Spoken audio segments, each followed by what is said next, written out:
poshtë ato kritika, do me 5 të tjera kështu me radhë. Vetëm atëherë do të kuptojmë që kjo protestë ka një sens, ka një motivim dhe ky motivim duhet ta vejë në punë qeverinë në radhë të parë.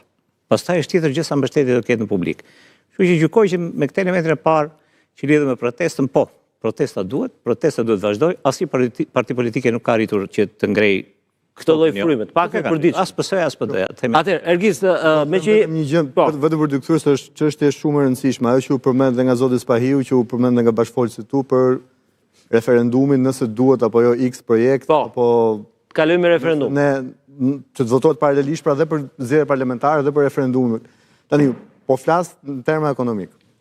Mesazhi që do jepet investitorëve të huaj, nëse ti qoftë edhe e vendos në referendum, pavarësisht se ti mund ta mbështetësh apo jo. Cili është mesazhi, pozitiv apo negativ? Është që Shqipëria nuk është një vend i mirë për të investuar. Aha, okay. Pra, nëse çon një ti çon, tani duhet dhe këtu ne tani duhet të jemi përpara një. Pse le të themi investitorët e huaj kur shohin që investitori huaj, nëse ti ja ve qoftë edhe në dyshim këtë gjë, ai më mirë zgjedh shkoj diku ku është i sigurt. Nuk ka pse të vi këtu. Kjo nuk do të thotë që ne nuk duhet ta bëjmë, po ne duhet të kemi të qarta dhe duhet të kemi parasysh disa gjëra, mesazhet që ne përcjellim, që dhe që ne japim sidomos me botën. Ne jemi përpara një vendimare të madhe si shoqëri. Ne mund ta bëjmë këtë gjë dhe të ndrojmë komplet sistemin. Mënyrën se si ne i qasim investimeve të huaja, mënyrën se si ne i bëjmë investimet publike, të cilat janë gjëra të ndryshme, dhe unë po shoh që pak veta po e kuptojnë diferencën ndërmjet investimeve të huaja dhe investimeve publike. Se kam dëgjuar këtë ditë në protestë dhe vetë si antar lloj-lloj çuditësh, janë gjëra komplet ndara në mënyrë se funksionojnë.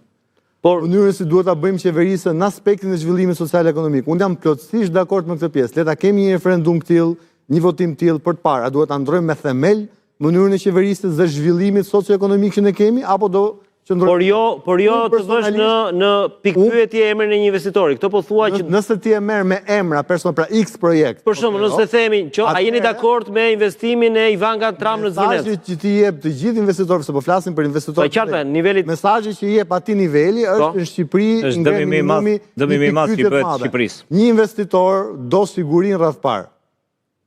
Dhe këtu po flasim madje edhe për sigurinë juridike, sepse nëse për çdo investim të madh ti mund të shkosh deri në referendum, atëherë ai thotë më mirë sa të humbë kohën në Shqipëri, ato para shkojnë çojnë në Malzi apo në siç ka ndodhur, siç ka ndodhur. Vetëm që ka një problem këtu. Mesazhi shumë i rëndësishëm në tregjet kapitale. Ka një problem. Themel. Të drejtën për të thirrur një referendum e kanë ata që janë pushtet sot. Dhe askush, ja them me bindje edhe regjistrohet. Edhe këta njerëz nuk do të kishin. Ata që kanë të drejtën për të thirrur referendum nuk mund të tresin kur një referendum për investimet e huaja, kur në kurrës. Vetëm parlamenti mund ta bëjë. Absolutisht. Do kalonte nga vullneti Ramës. Nuk po flas në terma juridik, po në terma ekonomik, mesazhi që ti jep. Jo, shumë mirë që e sqarove pra. Është një shenjë keqe. Unë personalisht, po këtu po flas personalisht nëse ma lejon këtë pjesë. Unë edhe si pjesëmarrës, unë dua që të kemi një referendum për ndryshimin e sistemit social-ekonomik. Kjo është tjetër gjë, është më parimore, por ne po themi Po, unë jam plotësisht me këtë pjesë, me ndryshim mënyrës së qeverisja, transparenca, korrupsioni, absolutisht dakord. Shëndetësia, arsimit, absolutisht dakord. Po nëse shkojmë dhe pastaj në këtë konglomerat, nuk e di, a për forcat brendshme të huaja, kjo është një çështje që unë nuk mund t'jap gjykim. Ne fusim edhe sulme ndaj IHD-ve, investimet huaja direkte. Ne e provuam periudhën 78-90 që ai ku ishin pa investime që ndodhi. Të falenderoj Ergys se kape një moment këtu, është bashkuar me ne në studio Arben Meçaj, mi mbrëma Meçaj. Ndërkohë teza që hodhi Spahiu ishte shumë interesante sepse tha se po flitet ose është një skenar që në mes të korrikut të jenë bashk edhe zgjedhje parakoshme, edhe një referendum mbi investimet në fjalë, meqense është kthyer në mollë sherri mes palëve. Si e gjykoni, dhe këtu ishte diskutimi që tha Stefa që nëse do të vendosim referendum për një investim konkret, do ishte shenjë keqe për të huajt. Asnjë rast tjetër për mua.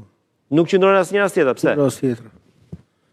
Në ligjin për referendumet nuk ka asnjë hapësirë që investimi çfarë do lloj forme të jetë nga qeveria do të kalojë në referendum. Nuk ka dispozitë ligjore. Gjithë politikë me dispozita ligjore, qoftë në kushtetutë, qoftë edhe me drejtat e Këshillit të Ministrave, është absolutisht dorë Këshillit të Ministrave. Kjo është e para. E dyta, nuk ka asnjë rrethon për zgjedhjet parakoshme. A këtu ndalemi, pse? Po nuk ka rrethon.